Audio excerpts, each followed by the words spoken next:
Good morning. I bet you want to know why I'm so excited this morning. Let me tell you. Tomorrow's my baby's birthday. My baby boy. Tomorrow's his birthday. He's going to be 7 years old. A whole 7 years old. And the doctors didn't even think he would make it to 1. But he's going to be 7 tomorrow. 7 years old. I sat back yesterday and tried to figure out, what can I talk about? I'm doing the same things every day. Let me do something a little different. Since my baby's birthday is tomorrow, I think this is the perfect time to tell you how he got here and what's going on with him. What I want to do tomorrow is tell you about what actually happened the day he was born. And eventually we'll get up to where we are now. So you have a better understanding why he's so medically complex, why he takes so much medication, why he has to have so many breathing treatments. But I figured first, I'll start with me. This is how we got here. I'm gonna give you a little backstory. When I was pregnant with Jordyn, I was 38 years old. You already know anything over 35 is considered geriatrics. So I'm 38 years old. I have lupus. Now at the time that I got pregnant with Jordyn, my lupus was not active. So I already got 2 strikes against me. 38 and I have lupus. So, you go to your doctor's appointments. We went to the first doctor's appointment. We heard his heartbeat, all those things. We did lab work, the whole shebang. Fast forward to week 20. We go in for a regular anatomy scan. They check for make sure the organs and things are forming and all those things. We in the room, the tech is doing all the scanning. She has this kind of confused look on her face, but we're not really paying her attention. I'm keeping that in the back of my head because I notice it. After she does her scan, the doctor comes in and she's looking and she has this same look on her face. But she tries to keep a straight face and she looks and she walks out the room. The tech's finished up doing what she's doing and she said, the doctor needs to see you in the room out there. I'm done with you. I told my husband, I was like, something's wrong. I've already had 2 kids prior, so I know how the appointments go. You go in and you do your ultrasound, you get your pictures, and you go on about your business. But this time it was different. So when we get in the room, the doctor walks in and she say, well, when the tech was doing your ultrasound, she couldn't find, certain things she was looking for around his heart that she didn't see. She said, that's when I came into the room and I did the same thing she did. She said, and I couldn't really see exactly what it is that I'm looking for. So I'm going to send you to some specialists to see if they can find it. Whatever it was dealing with his heart. She said it could be a fluke. It could be something serious, but we want to make sure, so I'm going to send you somewhere else. Also, for a little backstory, when you're pregnant, I can't remember how many weeks they are. They ask you if you want to do the amniocentesis, which would detect any kind of birth defects and things like that. We declined. The reason why we declined is because we were looking like, whatever it is, we're still gonna love him. He's our child. We just gonna take it as it comes, and that's what we did. So I go to the appointment. I can't remember how many weeks away it was, but I went to the appointment.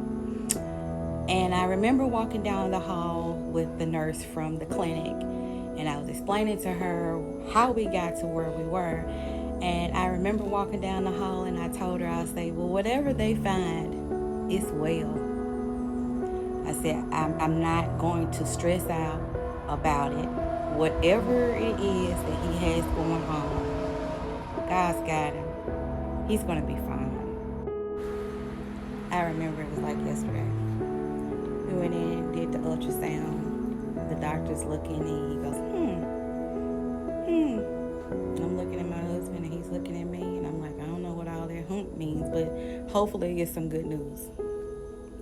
Well, when he gets through, he said, well, I see exactly what your primary, what she saw. And she said he has tetralogy of Fallot. It's a heart defect. He's going to need open heart surgery. You going to need what? You going to need who? Yeah, he's going to need open heart surgery. We do it all the time. Trying to keep a straight face. I remember that I was like, I'm not going to cry. I'm not going to cry. My baby's going to be okay. I've never experienced anything like this before. Never went through anything like this before. But I remember telling the nurse as I was walking down the hall, I said, it's well. Whatever it is that he has going on, it's well. I remember leaving the appointment. I called my mama and I told her, I was like, well, he has something called tetralogy of Fallot. I'm going to have to Google it when I get home because I don't know what it is, but he said he has to have open heart surgery. And she was like, what? I was like, yeah, he's going to have open heart surgery. We'll find more out about it at the next appointment, but I'm going to go home and Google it. And say the way the doctor was talking is not something that's rare. He's seen it. They dealt with it. He has to have open heart surgery. I guess they do it all the time, so he's going to be okay. Fast forward. I'm steady going to the doctor month after month. At this point, this specialist becomes like my second office because I'm still going to see my primary every month for regular routine visits, but I'm also going to see this specialist so they can check on my baby. One of these appointments, they bring in the cardiologist. I've heard of a cardiologist.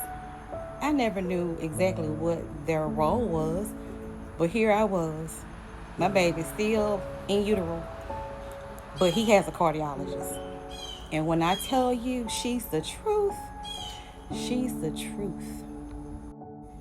I remember one appointment we went to. We were in that appointment 2 to 3 hours. I kid you not. His cardiologist, she had me flip up, flip down, roll over, hang out this way, tilt your belly this way. I look at my husband, he over there, he sleep, because we done been in here so long. But she had to see his pulmonary valve. I mean, she would not stop. I don't care. We had been in there about 2 or 3 hours. She'd walk off for a little bit to try to give him a break, give me a break.